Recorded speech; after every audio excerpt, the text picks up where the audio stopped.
This is the fourth video in a series that accompanies a workshop on QGIS taught at Michigan State University. We're now going to change some of the shapefiles. Sometimes a shapefile will have too much information on it, and you wish that some of it were gone or at least invisible so that it would not be part of your project, cluttering things up. The cell phone layer, for instance, if we choose Zoom to Layer, we're reminded that it actually covers the entire United States, including Hawaii. We have some Guam and other places. And since our project is only located in Michigan, we might wish to reduce the file down so that we only have the dots in Michigan. This file is not too much of a nuisance, but there are times when shapefiles are so large that working with them really inhibits your project. I'm going to show you two different ways to select the items we want and make them into a separate shapefile. The first way we're going to do it is by using the Michigan Counties layer as a kind of cookie cutter to carve out just the ones that are located in Michigan, and then we'll save that out as a shapefile. We go up here under Vector and choose Research Tools and select by location.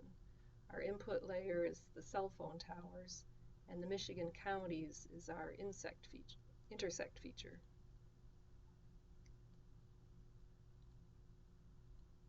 You can see that it's selected most of the cell phone towers in Michigan, although it managed to miss a few that are right around the edge of the water.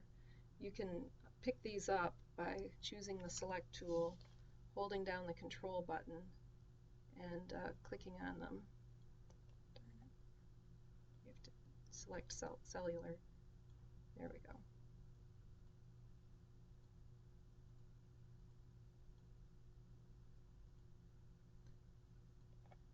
When the items you want are selected, you can then right-click on a layer and choose Save As. And it's very important that you save only the selected features and give it a name.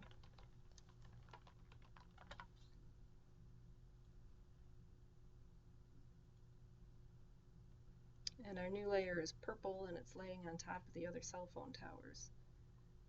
I'm not going to remove it from the project, but I am going to make it invisible for the moment. I did manage to miss one of the items here, and so we're seeing what can be a drawback in this particular method. This would be a useful method, though, if your research area was very irregular in size and you had a shapefile for it, but it was something that was just not reflected in the attribute table. The second way of doing it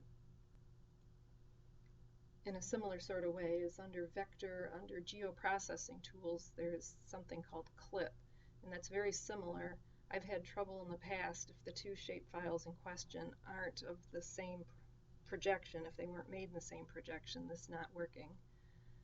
Another approach is to select by query. We have a button at the top that allows us to make a query of the attribute table, and we can ask questions of it and use Boolean operators. Another way would be to open the attribute table, and we have that same button right here. It opens the same box. We can use anything in the attribute table as our criteria. For instance, in the table towards the right-hand side, we have something called structure type, and we could run a query saying we're only interested in seeing mast-type cell phone towers or pole-type cell phone towers. In this case, we're interested in ones that have loc state as MI, and so we'll have that be our query. Under Fields and Values, double-click on loc state, must equal. Now I could type in MI in quotation marks, or I could pull here a list of all the unique values that appear in loc state, and then double-click on MI, and choose Select. We could then, instead of showing all features in our table, just show those that are selected, and we'll see that we pulled up everything that has MI in the loc state. And when we close out this box, we see that they're selected also. We can then right-click on cellular, save it again as a shapefile, and it's important now that we also save our project so we don't lose our work.